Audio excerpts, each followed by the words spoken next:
नमस्कार दोस्तों, स्वागत है आपका एक बार फिर से हमारे इस चैनल एस्ट्रो सच पर। तो अगर आप अपने जीवन में कुछ नया सीखने की चाह रखते हैं तो चैनल को सब्सक्राइब जरूर कर ले। नमः शिवाय, हर हर महादेव, जय महाकाल। आप सभी लोगों को भाद्रपद के महीने की बहुत बहुत शुभकामनाएं। मेरा देव आदि देव महादेव आप सभी लोगों की मनोकामनाओं की पूर्ति करें। आप सभी के ऊपर मेरे देव आदि देव महादेवी जी का आशीर्वाद सदैव बना रहे। अगर आपकी कोई मनोकामना है, काफी दिनों से पूरी नहीं हो रही है, कुछ हो ही नहीं रहा है, महादेव जी आपके हृदय की बात नहीं सुन रहे हैं, काफी सारे उपाय कर लिए, व्रत कर, यह तो मात्र छोटा सा उपाय करना होगा। आपको मात्र एक दीपक लगा देना होगा और आप रखते ही देखिएगा चमत्कार होने लगेगा। आपकी जो मांगोगे सारा सब कुछ आपको जरूर मिलेगा। पूज्य गुरुजी की कथा से सुन करके और समझ करके पूरे ही उपाय को बड़े ही विस्तार से बताऊंगा, परंतु उससे पहले आप सबसे छोटी सी गुजारिश करूंगा कि जो लोग पहली बार आए हैं चैनल को सब्सक्राइब जरूर करना और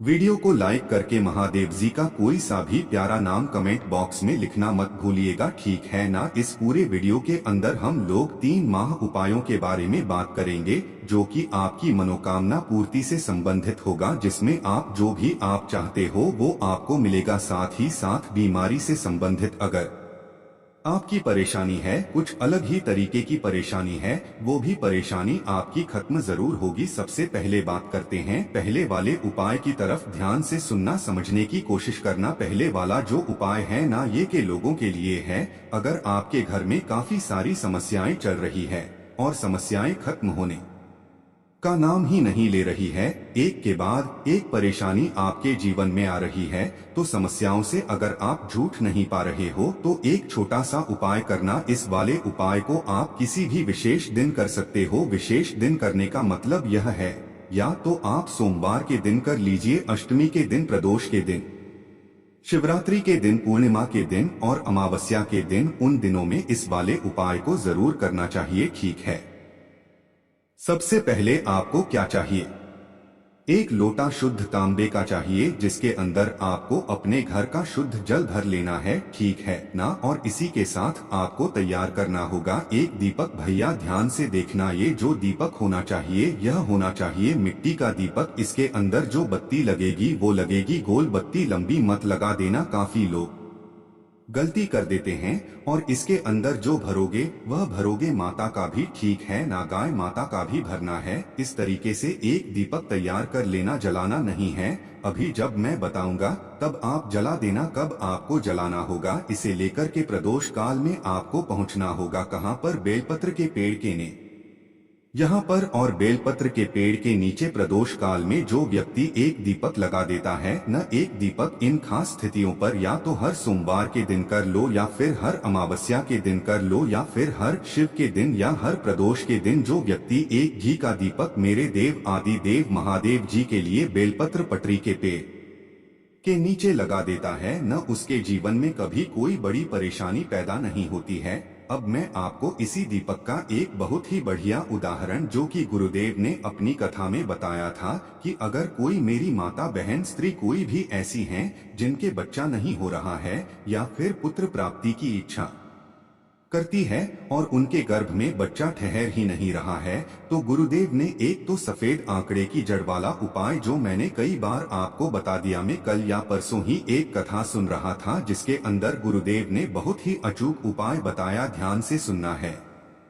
वाला जो उपाय है ना, मेरी हर एक बहन का, मेरी हर एक माता का, सभी का जो है गोद भरेगा। ध्यान से सुनना, समझने की कोशिश करना। इस वाले उपाय के लिए आपको घर पर तैयार करनी होगी खीर, ठीक है ना। ये खीर तैयार करके आपको इसके अंदर जो डालना है न, डाल लो अपनी इच्छा अनुसार, कोई फिक्स नहीं है कि आपको ये या यह डालना है, ठीक है ना। तैयार कर लेनी है और किसी भी एक ब्राह्मण के बच्चे को, ध्यान रखना, किसी भी एक ब्राह्मण के बच्चे को, जो भी ब्राह्मण होना उसमें, यानी कि जनेऊ धारण वाला ब्राह्मण चाहिए, ठीक है ना। उस बच्चे को आपको बेलपत्र के पेड़ के नीचे बिठा करके और यहाँ पर खीर लाना होगा भैया, ऐसे तो कौन आ जाएगा, परंतु जो भी अगर आप पंडित वगैरह से बात करोगे ना, जो पुजारी वगैरह होते हैं वो सब समझते हैं इन सब चीजों को, ठीक है ना। अगर उनका कोई बच्चा वगैरह है तो उसको बोलना कि वह यहाँ पर जाए, खाएं खीर, खाने के बाद में उसकी थाली में उतनी खीर परोसना कि थोड़ा सा जूठन जाए, है ना। वो जो झूठी वाली खीर अगर कोई माता बहन खा लेती है ना, तो मात्र 2 महीने के अंदर अंदर उनके बच्चा ठहर जाता है, एकदम स्वस्थ होता है, और महादेव जी की कृपा से वह बहुत ही ज्यादा ज्ञानवान गुणवान पुत्र की प्राप्ति उस स्त्री को जरूर होती है। बहुत ही अचूक उपाय है, जरूर करना। और हर विशेष दिन पर पेड़ के नीचे एक दीपक लगाना आप स्टार्ट कर देना। ये तो हो गया पहला उपाय, आप सारी समस्याएं जीवन की खत्म हो जाएगी। अब बात करते हैं दूसरे वाले उपाय की तरफ, ठीक है ना। देखिए, दूसरा वाला उपाय होगा आपकी इच्छा पूर्ति के लिए, मनोकामना पूर्ति के लिए। अगर आप लगता है कि महादेव जी आपकी हृदय की बात सुन ही नहीं रहे हैं, आप डेली जो उपाय बताया जा रहा है आप सारे उपाय कर रहे हो, परंतु फिर भी आपकी कोई मनोकामना पूरी नहीं हो रही है, तो मात्र 3 महीने का एक यह नियम धारण करना, और उसे 3 महीने के अंदर ही आपकी जो कामना होगी वो पूरी होगी। ध्यान से सुनना, कोशिश करना। एक लेना होगा आपको बेलपत्र, ठीक है ना। ये जो बेलपत्र लोगे न, कहीं से भी खंडित नहीं होनी चाहिए, कहीं से भी टूटी फूटी नहीं रहनी चाहिए, यह चीज ध्यान रखना है। इसी के साथ आपको चाहिए थोड़ा सा शहद। अब जो शहद लोन लेना, देसी शहद, मार्केट का ऐसा मत लेना जिसके अंदर केमिकल लगा हुआ रहे, ठीक है ना। ऐसा नहीं, आपको शुद्ध शहद ले लेना है, और साथ में ले लेना होगा 1 लोटा तांबे का शुद्ध शहद, ठीक है। अब ध्यान से सुनना, आपको करना क्या होगा। जैसे ही आप इसे लेकर के महादेव जी के मंदिर शिवलिंग के पास जाएंगे, सबसे पहले बता देता हूँ उपाय कब कर सकते हो। या तो किसी भी सोमवार के दिन कर लो, या फिर किसी भी अष्टमी के दिन कर लो। अष्टमी, नवमी है ना, एकादशी, और एक दिन बताया प्रदोष और शिवरात्रि। प्रदोष और शिवरात्रि इन दिनों पर, खास दिनों पर आप इस उपाय को कर सकते हो। उत्तर दिशा की तरफ, नॉर्थ डायरेक्शन की तरफ मुंह करके बैठ जाना। सबसे पहले 1 लोटा शुद्ध जल मेरे देव आदि देव महादेव जी की शिवलिंग पर ठीक ऊपर आपको समर्पित करना होगा, का स्मरण करते हुए। अब जो आपने एक बेलपत्र लिया है, इस एक बेलपत्र की जो यह बीच वाली पट्टी होती है ना, यह वाली पट्टी, सबसे बड़ी वाली पट्टी, इस सबसे बड़ी वाली पट्टी का जो चिकना साहिर का हिस्सा है, उस चिकने साइड के हिस्से लगाना होगा शहद। उस पूरी की पूरी पट्टी पर आपको अच्छे से शहद लगा देना है, ठीक है ना। और इस पट्टी को यहाँ से पकड़ना है न, यहाँ से के महादेव जी की शिवलिंग के ठीक ऊपर आपको समर्पित करना होगा। पट्टी का मुख रहेगा आपकी तरफ और डंडी रहेगी विपरीत दिशा में।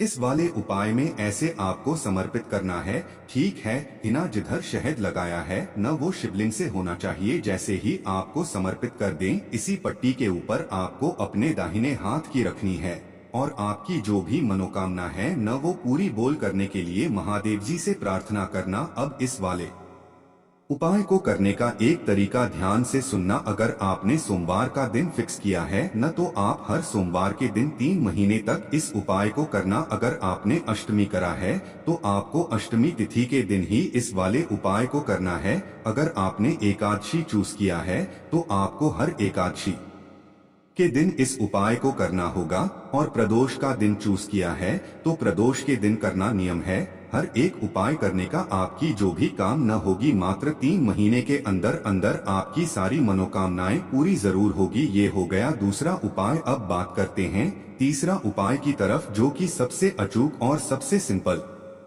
उपाय है। ध्यान से सुनना, समझने की कोशिश करना कि अगर आपकी किस्मत बहुत ज्यादा खराब चल रही है, कुछ भी अच्छा नहीं हो रहा है ना। कई बार ऐसा समय आता है ना, तो कुछ भी हमारे साथ अच्छा नहीं होता है, किस्मत साथ नहीं दे रही होती है। आपको लगता है कि आप मुझसे ज्यादा बदनसीब कोई नहीं है, जिस कार्य में हाथ डालते हो सफलता ही नहीं है, तो यह वाला उपाय करना, ठीक है ना। कब करना है? किसी भी दिन कर लेना, हफ्ते में एक बार इस उपाय को जरूर करना, ठीक है ना। ध्यान से सुनना, आपको लेनी होगी मात्र एक बेलपत्र, जो कहीं से भी खंडित न हो। इसी के साथ लेना होगा थोड़ा सा लाल चंदन, पिसा हुआ है ना लाल चंदन, और 1 लोटा ले लेना तांबे का, जिसके अंदर आपको अपने घर का शुद्ध जल भर लेना ठीक है ना। अब ध्यान से देखना, इन सभी सामग्रियों को लेकर के पहुंचना कहाँ पर, प्रदोष काल में। प्रदोष में कहाँ पर, बेलपत्र के पेड़ के नीचे। जब आप यहाँ पर पहुंचेंगे तो सबसे पहले आपको करना क्या होगा, यह जो एक आपने बेलपत्र लिया है ना, इस बेलपत्र की तीनों पत्तियों पर जो चिकना वाला हिस्सा है ना, उस तरफ में आपको इस तरीके से लाल चंदन लगाना है। अच्छे से पूरी की पूरी पट्टी पर है ना लाल चंदन लगा देना। और यह लाल चंदन वाली जो एक बेलपत्र है ना, बेलपत्र के पेड़ की जड़ों में आपको समझ करना होगा अपनी कामना, कहते हुए कि मेरे दिन बहुत खराब चल रही हैं, बहुत ज्यादा है, कि महादेव जी के नाम से, अघोरेश्वर महादेव जी के नाम से। यह ध्यान रखना, नाम याद रखना, कौन सा, अघोरेश्वर महादेव जी के नाम से, ठीक है ना। जहां समर्पित कर दिया उसके बाद में अपनी कामना बोलना, और कामना करने के बाद में आपको लूटा जल्द यहाँ पर नहीं चढ़ाना है। इस बेल पटरी को वापस यहाँ से उठा लेना और लेकर के पहुँच जाना कहाँ पर, महादेवी जी के मंदिर शिवलिंग के पास उत्तर दिशा यानी कि नॉर्थ डायरेक्शन की तरफ मुंह करके खड़ा हो जाना। और जो आपने बेल पटरी वहाँ से उठाई है, वह वाली पटरी को आपको महादेव जी के शिवलिंग के ठीक ऊपर समर्पित करना होगा। डंडी का मुख आपकी तरफ रहेगा और बड़ी वाली पट्टी रहेगी दूसरी साइड में। जिधर आपने चंदन लगाया है वह वाला हिस्सा रहेगा। शिवलिंग से होता हुआ समर्पित करना, अघोरेश्वर महादेव जी के नाम से, इनके नाम से, अघोरेश्वर महादेव जी के नाम से। और इसी एक बेल पत्र पर आपको एक लूटा शुद्ध जल ओम नमः शिवाय, श्री शिवाय नमः तो भ्रम का स्मरण करते हुए चढ़ा देना। उसके बाद में यहाँ पर खड़े होना, 2 मिनट श्री मंत्र का स्मरण करके आपकी जो भी विनती कामना है वह महादेव जी से कह दीजिए कि मेरी किस्मत बहुत खराब चल रही है, कुछ भी अच्छा नहीं हो रहा है, जिस कार्य में हाथ डालता हूँ सफल नहीं हो रहा है। मेरी देव आदि देव महादेव मेरी इस परेशानी का समाधान कीजिए। ऐसी कामना करके आपको अपने घर की तरफ वापस चले आना है। तो मित्रों, आज के लिए बस इतना ही, फिर मुलाकात होगी एक नए और ताजा एपिसोड में। अब तक के लिए नमस्कार।